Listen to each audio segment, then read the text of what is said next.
आज ना बोथ्रॉप्स की बात करेंगे। मिस्टर हबीब रहमान जी की रिक्वेस्ट आई थी कि बोथ्रॉप्स लैंसुलेटस के ऊपर चर्चा डालें, एक वीडियो बनाएं। लॉट ऑफ थैंक्स रहमान साहब, आपने गुरु नानक केयर्स को अप्रोच किया विद योर रिक्वेस्ट।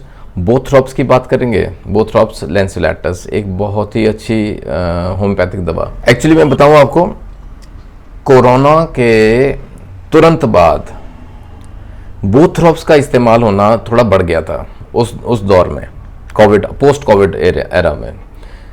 क्योंकि ना आपको याद होगा कि जैसे ना ब्लड क्लॉट्स के केसेस, थ्रोम्बोसिस के केसेस आने बहुत शुरू हो गए थे।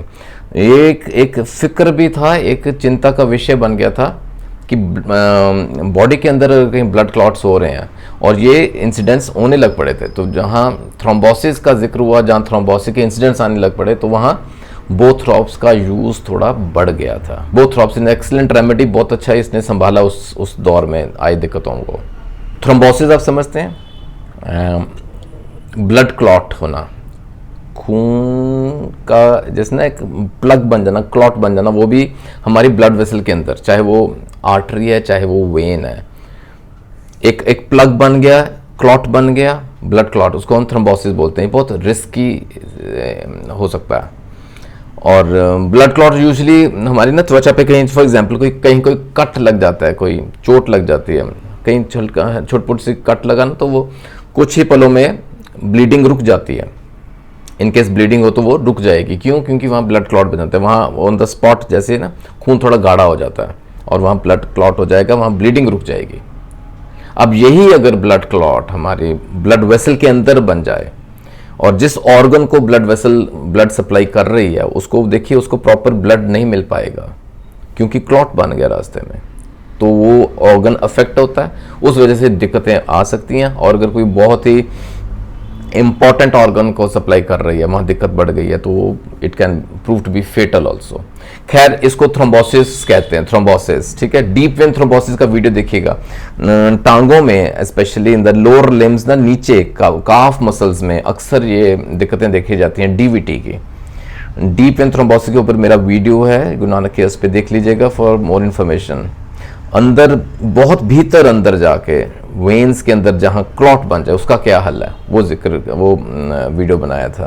खैर, आइए वापस आते हैं अपने टॉपिक पे। बोथ्रॉप्स लैंसुलेटस बहुत ही अच्छी दवा है। इसका एक और नाम है Lachesis lanceolatus. Lachesis muta is a different remedy, ठीक है। इसको येलो वाइपर भी बोलते हैं। अब थोड़ा इसका और डिस्कस करते हैं। वाइपरा जॉने, फर डी लैंचे इसके और नाम पढ़ते हैं।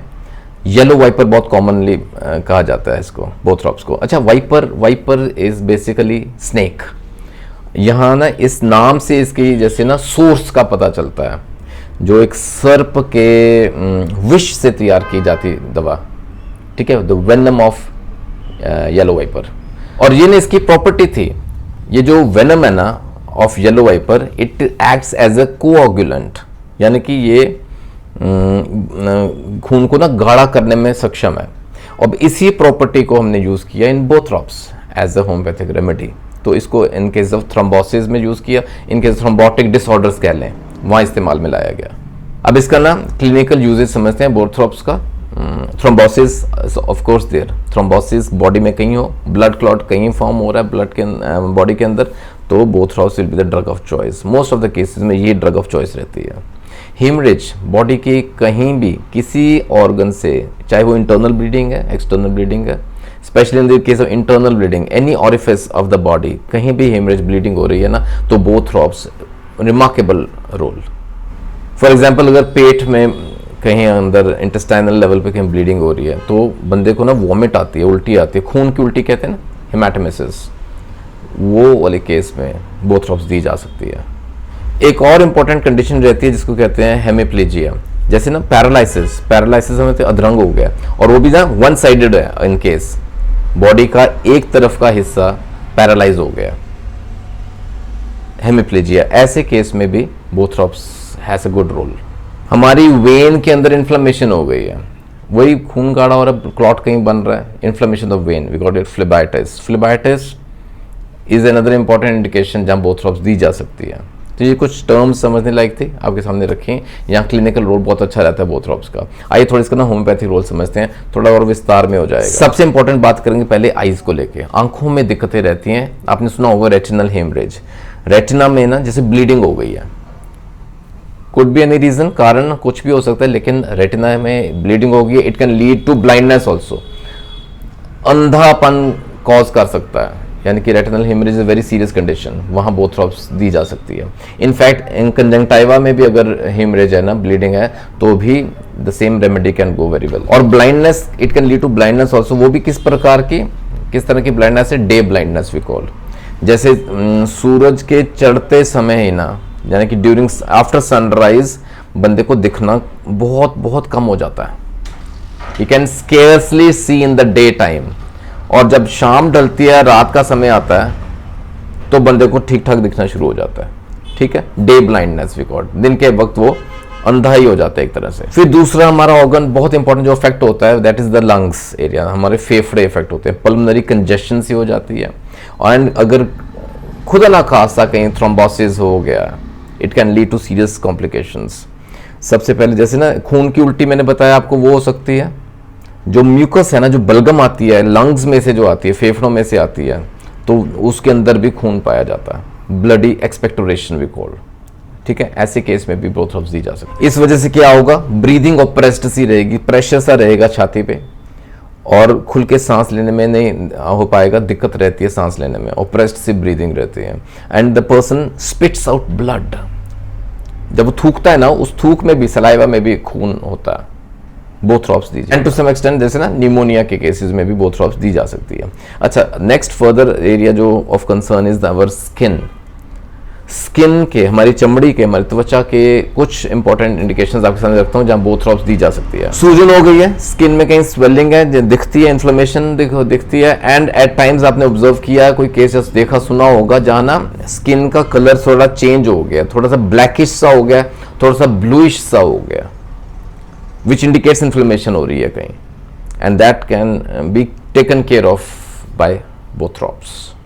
घाव हो गए हैं, wounds हो गए हैं, जल्दी हील नहीं हो रहे हैं, स्किन के अल्सर्स हो गए हैं, छाले पड़ गए हैं, फट गए हैं, ब्लीडिंग हो गई है, सेप्टिक हो गया, ये सब conditions very well taken care of by बोथ्रॉप्स।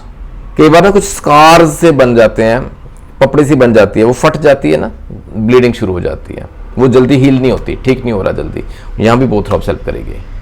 और जैसे मैंने शुरू में बताया आपको, हमारे limbs, the lower limbs are affected, टांगों में दिक्कतें आती हैं, हैवीनेस महसूस करते हैं, भारीपन है, इन्फ्लेमेशन है, स्वेलिंग है, एडिमा है, सूजन है।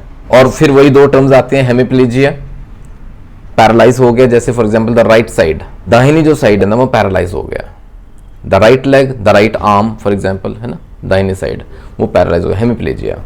अच्छा, फिर वो स्वॉलन वेन्स, लिम्स की जो वेन्स हैं वो स्वॉलन अगेंस्ट, मैंने बोला इन्फ्लेमेशन हो गई है, फ्लेबाइटिस हो गया, ठीक है। And it can lead to numbness also, वो ना नंब हो जाता है, सुन्न हो जाता है। अच्छा, कई केसेस में गैंग्रीन फॉर्म हो गया, गैंग्रीन क्यों फॉर्म होगा? वही ब्लड सप्लाई प्रॉपर नहीं हो रही उस एरिया को। अच्छा, ये अगर ब्लड सप्लाई प्रॉपर नहीं हो रही टुवर्ड्स बोन एरिया, हड्डी का कोई जैसे टिश्यू है, वहाँ ब्लड सप्लाई प्रॉपर नहीं हो रही बिकॉज ऑफ फॉर्मेशन कह लें, तो we call it necrosis, it leads to bone necrosis, severe conditions. और अगर एक्यूट कंडीशन है ना, तुरंत बोथ्रॉप्स शुरू कीजिएगा, वो जो डिटीरियोरेशन है ना, फर्दर बिगड़ने वाली स्थिति वो नहीं होगी, यहीं रुक जाएगा, राइट। फिर मैंने जैसे शुरू में बोला कि ब्लीडिंग कहीं से भी हो सकती है बॉडी में, वो कैसे वॉमिट में आ गया खून, यूरिन में ब्लड आ गया, स्टूल्स में ब्लड आ गया, ठीक है, मल त्यागते समय उसमें ब्लीडिंग होती है, तो बॉडी के किसी हिस्से से ब्लीडिंग हो रही है, बोथ्रॉप्स इज अ मास्टर रेमेडी, ठीक है। इससे ना तकरीबन जो इसका एरिया ऑफ एक्शन कह लें, मैंने आपके सामने रखा है। उम्मीद करता हूँ इससे आपको ज़रूर फ़ायदा होना चाहिए। अपने फिजिशियन की सलाह ज़रूर लीजिएगा before using any of the remedies जो मैं डिस्कस करता हूँ अपने वीडियोस में, ठीक है। बोथ्रॉप्स यूजुअली 30 सीएच पोटेंसी में स्टार्ट कर सकते हैं, कंफर्टेबली कर सकते हैं, दिन में 2 से 3 बार दे सकते हैं टू बिगिन विद।